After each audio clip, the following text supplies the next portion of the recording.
This reading from the Gospel of John shows us a little bit of what a revolutionary Jesus Christ actually was for this time period. As we recall, Jesus Christ really changed everything when he came, and Christianity changed everything. And sometimes we forget that because we've been living in our way of life for so long that we don't really realize that the world was really, really different 2,000 years ago. And not only in this time period, women are not really respected. They have no laws, they have no rights, they can't inherit land. If their husband dies, they lose everything. So the dignity of women was very low and really poor in this time period. That this gospel reading shows how revolutionary it is. I mean, Mary Magdalene, like I said, is sometimes referred to as the apostle of the apostles because this gospel reading shows her how important she was. She was the most important female disciple after the Blessed Virgin Mary, where Mary Magdalene was the first to arrive at the tomb, which says something really important, that she was the one that got to go there first, and that she was the one that had to tell St. Peter, who would be our first pope, and the beloved disciple, who, if we read the Gospel of John, the beloved disciple is everywhere and at everything. So for a woman to tell them is a very big deal, and for a woman to have this sort of precedence even over St. Peter and even over the beloved disciple is something incredible to behold.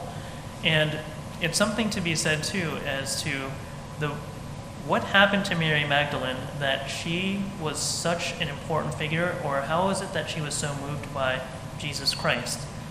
And we can boil it down to, and this comes from St. Paul, she loved because she was loved first. Her depth of love was because she, for the first time in her life, meeting this Jesus person, she had never been loved like the way that Jesus Christ loved her. And the way that Jesus Christ loved anyone, but particularly her. Because a lot of times, love, as we think, and in this world is a problem, and in her time it was a problem as well, that love is based on conditions. Because of the things you've done in your past, or because of the family that you come from, or because you haven't accomplished this in your life, and that's where your love is based. But to be loved unconditionally for the first time in her life, she was moved to her core. Remember that Mary Magdalene, at the foot of the cross, she was one of the few people that remained there. How many of the apostles were there at the foot of the cross? Of the 12, only one, and it was the beloved disciple. Mary Magdalene was there. And then Mary Magdalene was the first to go to the tomb, but she, you could hear, was sobbing at this tomb for what seemed like, could have been an hour, could have been 2 hours, but she was really affected by the loss of Jesus Christ. More than anyone else in the scriptures. Maybe if the Blessed Virgin Mary, if they had detailed it, I'm sure her sorrow was worse. But Mary Magdalene, the depth of loss from feeling the loss of the love of Jesus Christ, you can see how this woman loved Jesus Christ. She had never been loved the way that Jesus Christ loves, and so maybe that's something that we can think of today. What can we learn from Mary Magdalene? The idea of loving. How do we love the people around us? Do we truly love unconditionally?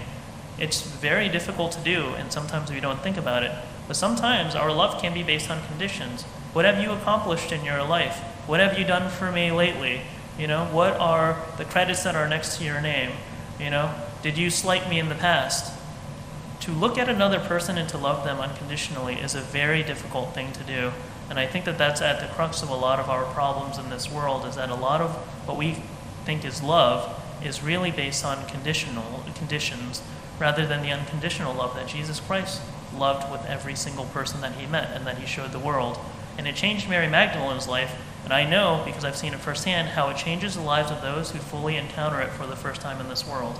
How do we love, and how do we show people how to love unconditionally? Amen.